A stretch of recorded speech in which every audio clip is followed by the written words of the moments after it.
नमस्कार। फिर से हाजिर हूँ एक नई कहानी के साथ में। मैं हूँ राज। आप देख रहे हैं हाईवे नाइट। दोस्तों, आज की कहानी उत्तराखंड की है। एक सिक्योरिटी गार्ड जिनका नाम संतोष। घटना 2007 की है। संतोष अभी नया नया थे, सिक्योरिटी गार्ड का काम कर रहे थे। और उनकी जो ड्यूटी थी एक फैक्ट्री में लगी हुई थी। हालांकि उनकी दिन की ड्यूटी थी, रात में कोई और आने वाला था। लगभग 8 बज गया था। ड्यूटी उनकी खत्म हो चुकी थी, लेकिन अभी कोई उनका साथी गार्ड नहीं आया था। फैक्ट्री कोई ज़्यादा विशेष बड़ी नहीं थी, सिर्फ दिन के टाइम में चलती थी, रात के टाइम में बंद हो जाती थी। रात के टाइम में एक लौता गार्ड रहता था, एक बुजुर्ग गार्ड था।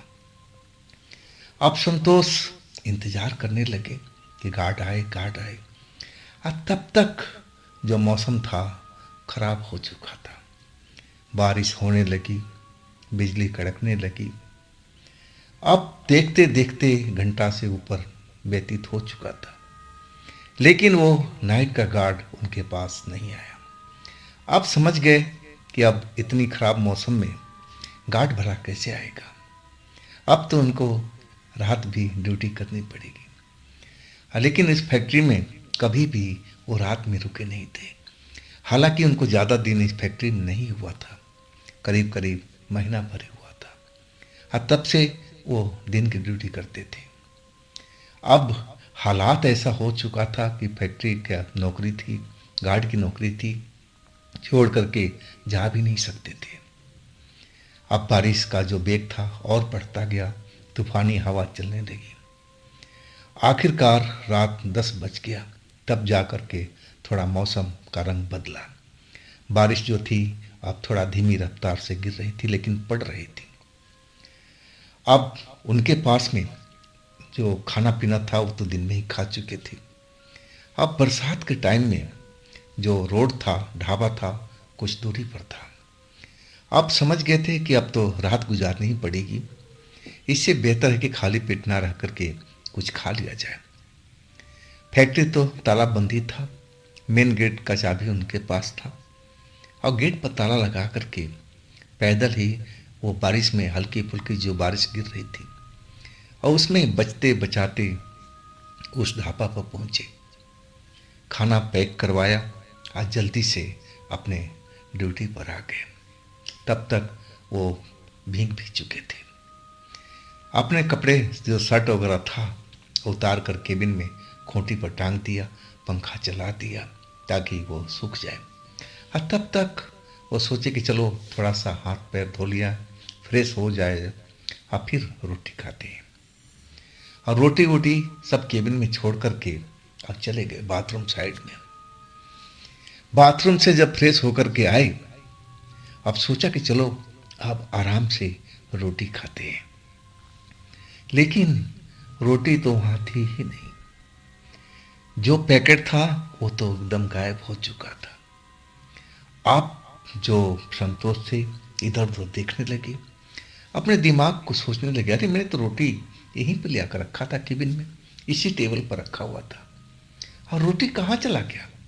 अगर गिरता भी तो जमीन पर गिरता, लेकिन यहाँ तो रोटी का कोई अता पता ही नहीं है। आप परेशान से हो गए थे, ढूंढ रहे थे, लेकिन इतनी बड़ी केबिन में और रोटी कहीं पर भी नहीं मिली। पूरा का पूरा पैकेट ही गायब हो चुका था।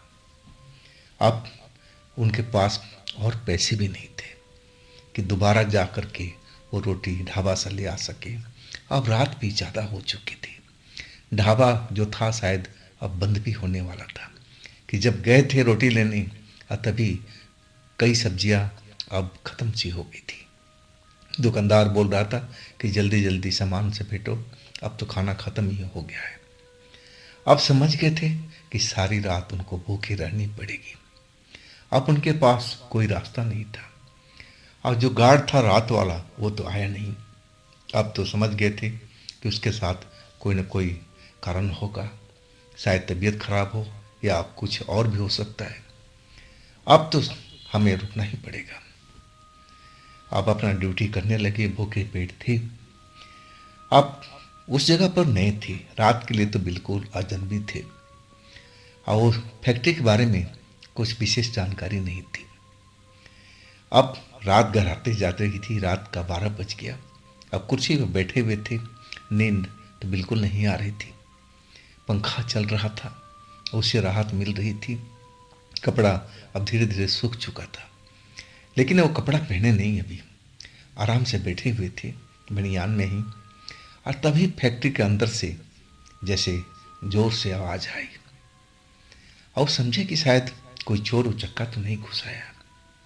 और फटाफट अपने टॉर्च लेकर के जिधर से आवाज़ आई थी उधर चल पड़े थे। जब वहाँ पर गए जहाँ से आवाज़ आई थी तो वहाँ कोई भी नहीं दिखा। हाँ, कुछ सामान जरूर बिखरा हुआ था। और तब उनको लगा कि शायद कोई ना कोई चोर आ गया है सामान चोरी करने के चक्कर में।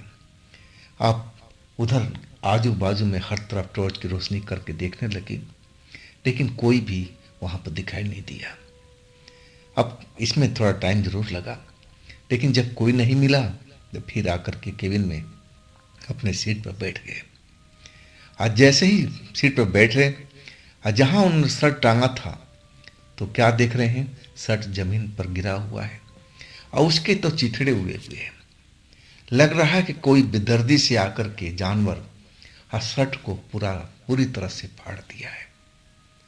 अब ये देख करके एकदम खौफ में आ गए थे कि भाई गेट तो बंद है, तो जानवर कोई कैसे आ गया, कोई रास्ता नहीं है।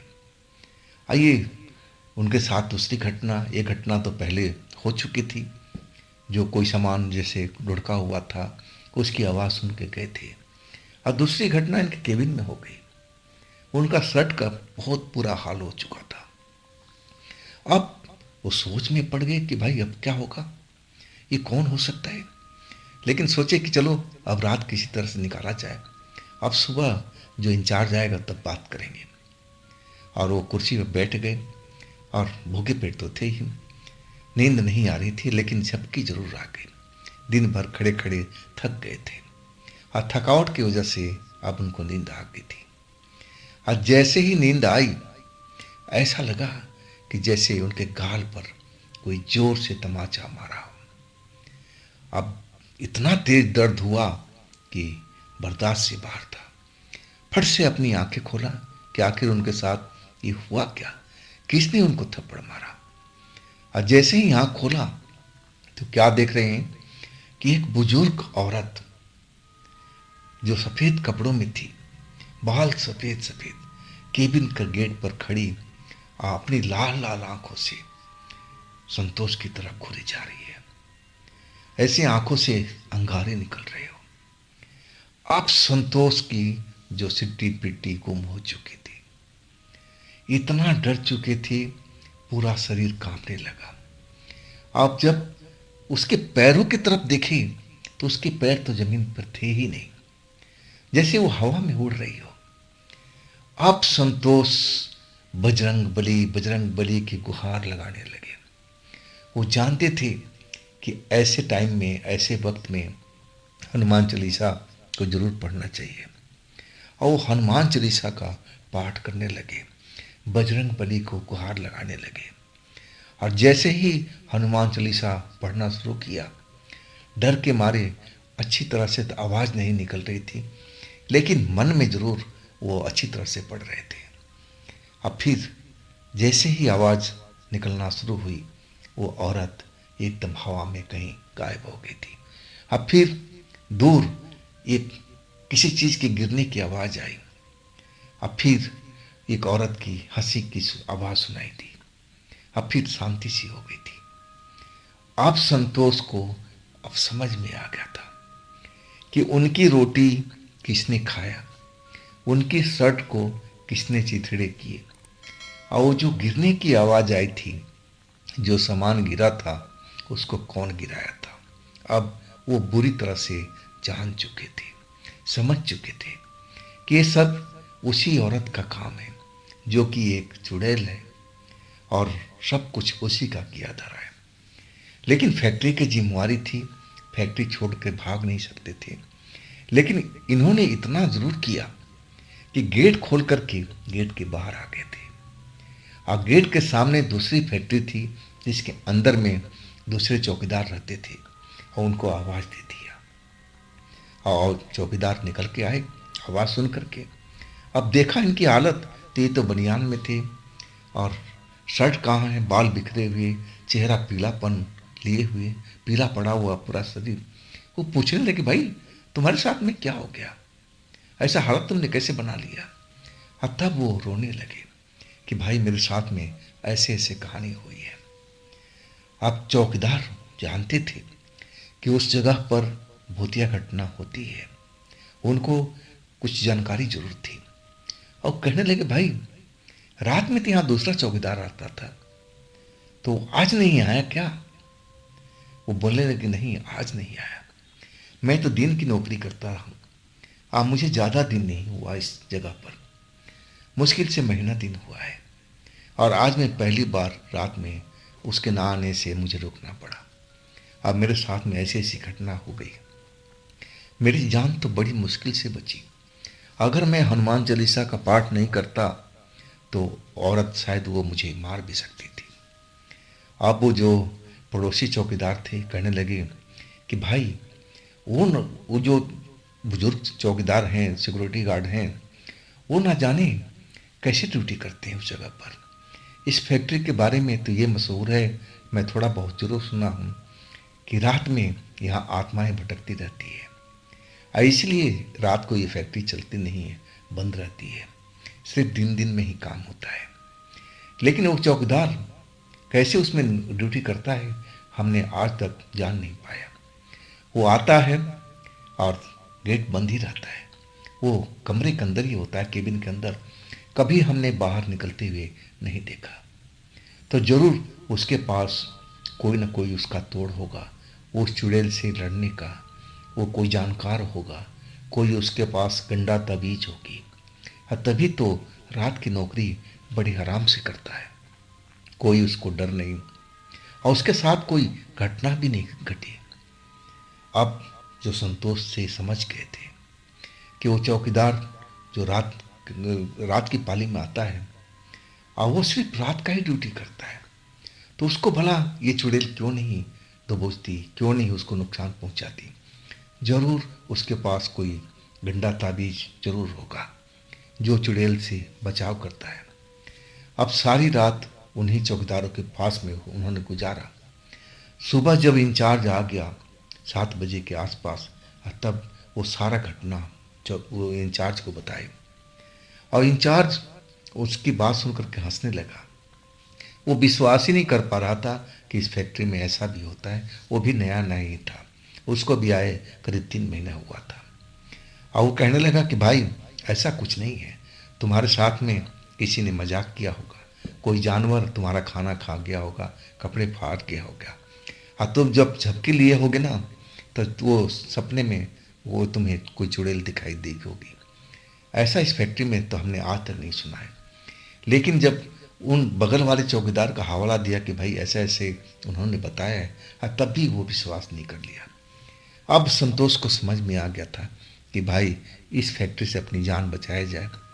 अब पैसा मिले ना मिले वो तो दूर की बात है, पहले अपने जीवन को सुरक्षा दिया जाए और इस जगह से नौकरी छोड़ा जाए। अब फिर संतोष जी ने उस जगह से नौकरी छोड़ दी। हालांकि उनका जो महीने का पैसा था वो बाद में मिल गया था, लेकिन अब उस जगह पर वो भूल कर भी नहीं जाते थे। दिन में भी जाते थे ना, डरे हुए रहते थे और उस जगह से दूर निकल जाना चाहते थे।